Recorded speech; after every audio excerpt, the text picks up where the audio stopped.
अस्सलाम वालेकुम नाज़रीन। मैं हूं नासिर बशीर और उम्मीद है आप सब लोग खैरियत से होंगे। नाज़रीन, आज की वीडियो में हम बात करेंगे मॉनेटरी पॉलिसी यानी ज़री पॉलिसी के ऊपर। तो नाज़रीन, मॉनेटरी पॉलिसी वो पॉलिसी होती है जिसमें किसी भी मुल्क का जो सेंट्रल बैंक होता है, जो मरकज़ी बैंक होता है, वो जो पॉलिसीज़ को अपनाता है उनको हम ज़री पॉलिसी के नाम से जानते हैं। जैसे कि पाकिस्तान के अंदर स्टेट बैंक ऑफ पाकिस्तान है जो पाकिस्तान में ज़री पॉलिसी का नफाज करता है। तो नाज़रीन, जो सेंट्रल बैंक होता है किसी भी मुल्क का, उसके मुख्तलिफ ऑब्जेक्टिव्स हो सकते हैं, जैसे कि इक़्तिसादी जो तरक्की है, इकनॉमिक ग्रोथ, उसको इम्प्रूव करना या उसके ऐसे इकदाम करना जिससे इकनॉमिक ग्रोथ बढ़ सके। एक बहुत ख़ास इनका ऑब्जेक्टिव होता है इन्फ्लेशन को कंट्रोल करना, यानी कि कीमतों के अंदर इस्तेहकाम को कायम करना, इसी तरह से रोज़गार को फ़रोग देना। नाज़रीन, मुख्तलिफ बैंकों के जो ऑब्जेक्टिव्स हैं वो डिफरेंट हो सकते हैं। किसी कंट्री का जो स्टेट बैंक है या सेंट्रल बैंक है या फेडरल रिजर्व बैंक है, उसका ये ऑब्जेक्टिव हो सकता है कि वो सिर्फ प्राइसेस को स्टेबल रखेगा। किसी का ऑब्जेक्टिव इससे ज़्यादा हो सकता है कि वो प्राइसेस को भी स्टेबल रखेगा, इसके साथ साथ वो इकोनॉमिक ग्रोथ को भी इम्प्रूव करने में हेल्पफुल साबित होगा। तो लिहाजा ये डिफरेंट ऑब्जेक्टिव्स होते हैं। इसी तरह से किसी भी मुल्क की जो करेंसी एक्सचेंज रेट है, उसका निज़ाम भी स्टेट बैंक के तहत ही देखा जाता है। जैसे किसी भी मुल्क की मुआशी हालात को कंट्रोल में रखने के लिए किसी भी मुल्क का जो सेंट्रल बैंक है उसके बुनियादी टूल्स होते हैं। जैसे कि पाकिस्तान में स्टेट बैंक ऑफ पाकिस्तान है, तो इनके बुनियादी टूल्स क्या हैं? इसमें इंटरेस्ट रेट आ जाता है और मनी सप्लाई आ जाती है।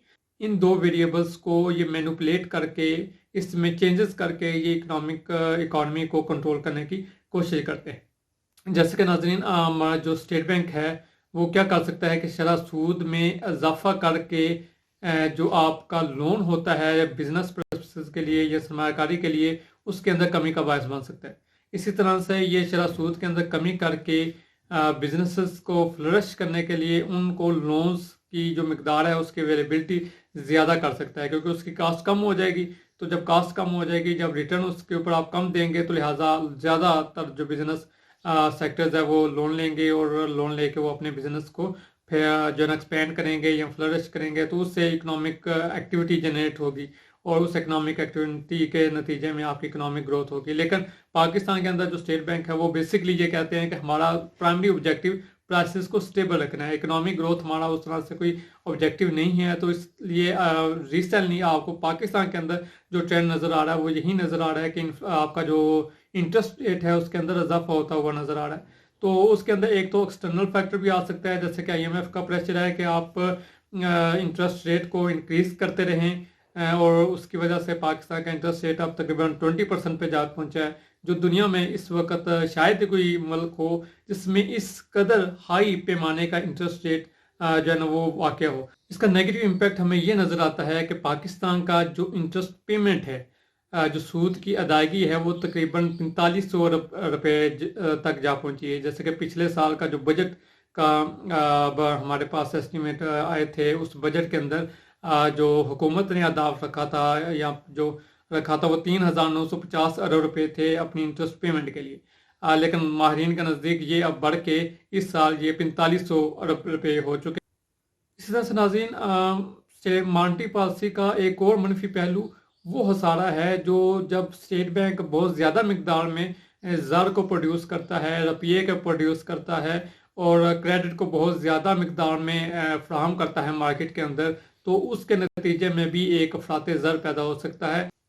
तो फिजिकल पॉलिसी की तरह मॉनेटरी पॉलिसी में भी दो तरह की पॉलिसीज हमारे पास होती हैं, एक कंट्रैक्शनरी और दूसरी नाज़रीन जो कंट्रैक्शनरी फिजिकल पॉलिसी है ये बेसिकली मईशत को कम करने, मईशत की जो सरगर्मी है उसको कम करने के लिए इस्तेमाल होती है, ताकि मईशत की सरगर्मी को कम करके अफरात ज़र को कंट्रोल किया जा सके।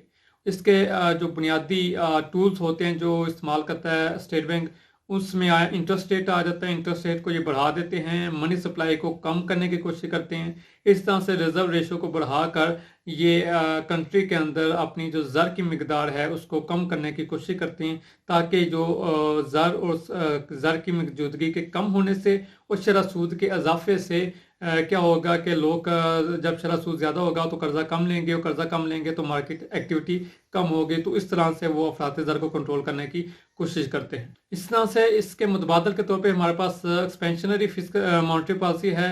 اس کے اندر کیا ہوتا ہے کہ جو آپ کا اسٹیٹ بینک ہے وہ شرح سود کو کم کرتا ہے، منی سپلائی کو انکریز کرنے کی اقدامات کرتا ہے، اور اسی طرح سے ریزرو ریشو کو کم کر کے مارکیٹ کے اندر منی سپلائی کی گردش کو وہ انکریز کرتا ہے، جس کی وجہ سے آپ کے جو مارکیٹ کی اکانومی، جو مارکیٹ کے اندر جو سرگرمی ہے، جو ایکٹیویٹیز ہیں وہ انکریز ہو جاتی ہیں، اور ان ایکٹیویٹیز کے نتیجے میں جابس کریشن ہوتی ہیں، آپ کا جو بزنس سیکٹر ہے فلورش ہوتا ہے، اور اس طرح سے ایک آپ کا کہہ لیں کہ ایک سرکل جو ہے وہ ایک اکنامک گروتھ کی طرف چلنے لگ پڑتا ہے۔ تو اس طرح سے آپ کی اکنامک ایکٹیویٹی جنریٹ ہوتی ہے، اور ہم کہتے ہیں جی اسٹیٹ بینک نے اکنامک گروتھ کا ایک انڈیکیٹر جو ہے وہ اچیو کر لیا ہے۔ تو یہ بیسیکلی یہ دو طرح کی پالیسیز ہیں، کنٹریکشنری اور ایکسپینشنری، جن کو استعمال کرتے ہوئے یہ مارکیٹ اکانومی کو کنٹرول کرنے کی کوشش کرتے ہیں۔ اس طرح سے ناظرین یہ جو ہم نے پچھلی ویڈیو میں بات کی تھی فسکل پالیسی کے اوپر، اس ویڈیو میں ہم نے بات کی ہے مانیٹری پالیسی کے اوپر۔ تو بڑا سمپل سے الفاظ میں فسکل پالیسی کیا ہے جو حکومت اپناتی ہے، اور اس کے اندر وہ اپنے ٹیکسز اور سپینڈنگ، جو گورنمنٹ کی سپینڈنگ ہیں، ان کے ذریعے سے مارکیٹ اکانومی کو کنٹرول کرنے کی کوشش کرتی ہے۔ اور آپ کی زرعی پالیسی یعنی مانیٹری پالیسی کیا ہے، جس کے اندر سینٹرل بینک، کسی بھی ملک کا سینٹرل بینک، جو پاکستان کے کیس میں اسٹیٹ بینک آف پاکستان ہے، وہ انٹرسٹ ریٹ یعنی شرح سود اور آپ کی جو منی سپلائی ہوتی ہے اس کو کنٹرول کر کے مارکیٹ اکانومی کو کنٹرول کرنے کی کوشش کرتے ہیں۔ اور یہ دونوں جو پالیسیز ہیں، یہ دونوں طرح کی پالیسیز اپنا سکتے ہیں، ایکسپینشنری بھی اور کنٹریکشنری بھی۔